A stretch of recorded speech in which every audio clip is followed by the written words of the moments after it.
Is Zyro 2 coming back? He might make an appearance. You know, possibly. The way they work on it, they do all these weird things. Brian and Mike. I'm sure they'll have me back to do something with that character. Such a cool character. I think he had a good effect at how they wanted, what they wanted to happen to the fan base. So hopefully I come back. Questions? Yes, Dom. Do you have anything in common with Zuko? We have the same voice. And but do I have anything in common? Yeah. We're guys, you know? We're guys. We mess up a lot and we're apologetic for it. We know not what we do wrong. Yeah, you know, I think I have things in common with him, like being misunderstood at times as an artist and going, I really meant this, and everyone thought I was evil, but I was actually trying to be super cool. You know, and like Zuko, you know, sometimes his love affairs get a little bit weird. I think in my life, a few of my love affairs got a little strange. So, you know, but you end up with a nice girl in the end. I guess I do too. Questions? Any more questions? You guys are so chill today. Yes?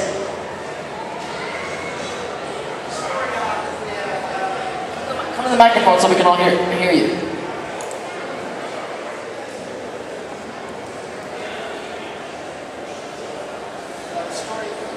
The story arc where Zuko's mum. Do you think they'll continue that, or do you wish that they did continue? Yeah, they're actually going to have, it's coming out in the book. The Search, yeah. They're going to release aspects of the story. How much we will find out, I don't even know.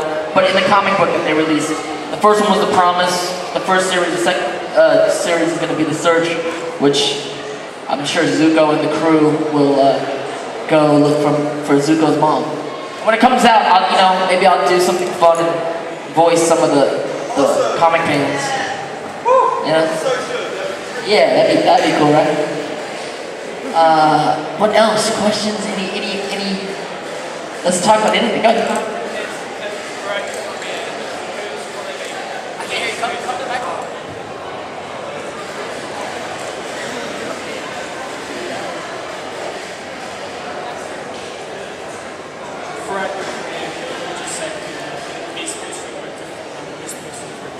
It's amazing that I still couldn't hear you on the microphone. What did you? I'm sorry. Who's the best person you've worked with throughout your career and who's one of the worst, experience-wise? Who's the best person I've worked with and the worst person? The best person. I've worked with so many great voiceover actors. I'd say two of my favorite would be Mark Hamill. Mark Hamill played my father in Avatar. He also played Luke Skywalker, right? And he's amazing because he's a great actor, funny guy.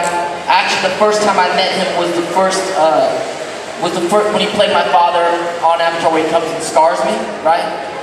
And it's a crazy day in LA. Like, it's a gloomy day. It's raining outside. I walk into the studio, and there's no one there. A lot of times when we do Avatar, a lot of us are there, like me and Sokka and Katara were all there at the same time. But this day, there's no one there. It was just me. And then I'm waiting there. I'm talking to the producers, and then Mark Hamill walks in. Of course, it's friggin' Luke Skywalker. I'm like, wow. And it's a rainy day, right? He's older now. I'm looking at him. He doesn't really say much. It's like, hi. Then we start to do this scene, right, with the two microphones. And if you remember this scene that I'm talking about, it's the scene where my father scars my face, right? And all the dialogue is like, no, Father, no! And it really is this Luke Skywalker, Darth Vader scene. It's what it is. And I'm sitting in this room doing the scene with freaking Luke Skywalker. And it was like so surreal.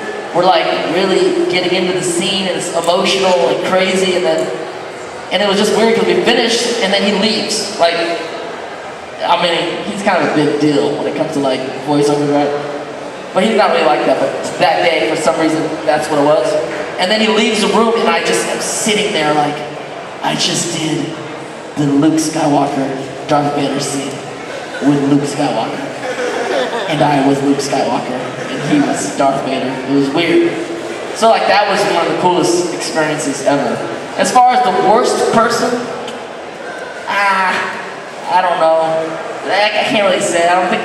Without naming names, what about just a story? Of a horrible person I worked with, I don't really have. I mean, I think everyone I work with most are pretty cool.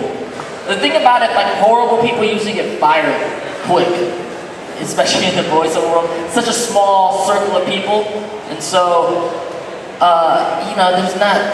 Even the bad people are just kind of funny. You know, they may like not be that good, but it's still funny. So I really don't have any really too bad experiences, especially in the voiceover world. As far as on screen, you know, some people can have bad days sometimes, but you know, I forgive them all that. I don't think so as they really are. Just like anyone else, people can have bad days. People get fired, you know. We all get fired sooner or later. Yes, no. What made you decide to get into voiceover and like choosing maybe what roles you want to play and all that kind of stuff?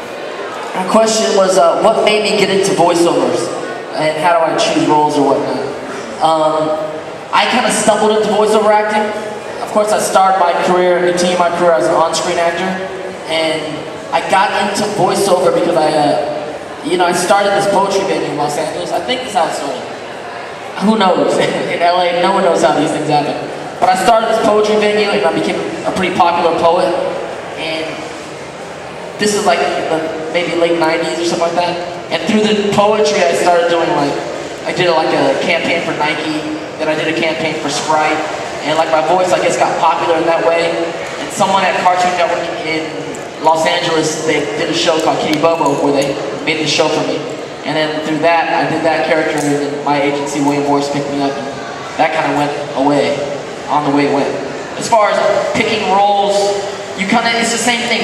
The way it works is we're actors, we go into the office, and there's all these, every few days you get all these roles that you read for, all these shows are developing, and they're just trying to pick out what stuff in your voice kind of, get to match. And the great thing is, you don't book all of them, but you get to read a lot of cool things. Like, you get to audition for things like Thundercats or Teenage Mutant Ninja Turtles, things that I grew up with, and I'm like, it's just fun to kind of see the early artwork and see if your voice is gonna kind of be a part of that, or the new Transformers, or all kinds of crazy stuff. It's like one of the most fun jobs you can think of. That I don't even know how I ended up there. I just feel lucky that I was a part of it. Questions? Have you ever dressed up as Zuko? Have I ever dressed up as Zuko? No, not yet. You should. I should? It had to be, maybe I could, maybe I should. But the thing about it is, cosplayers are so good at what they do that if you don't do it right, you feel like a failure. And then I actually voiced a character, so I feel like an extra big failure. Although last year at Comic-Con, I did a few panels with May Whitman, who played guitar, and she dressed up every day, like different things. But she's like a cute chick, so it's different. You know what I'm saying? I'm like, you're a cute girl and you dress up and you look cute. If I wore something and it's bad, I might look crazy. But she convinced me that maybe next year I'll do some cosplaying. But I'll do some. I might do some Homestuck stuff stuff because there's some stuff at Homestuck that I might do some cosplay with some LA Homestucks. That's coming. I think that's coming soon. I'm setting up a shoot right now. Someone's had a question. Yes.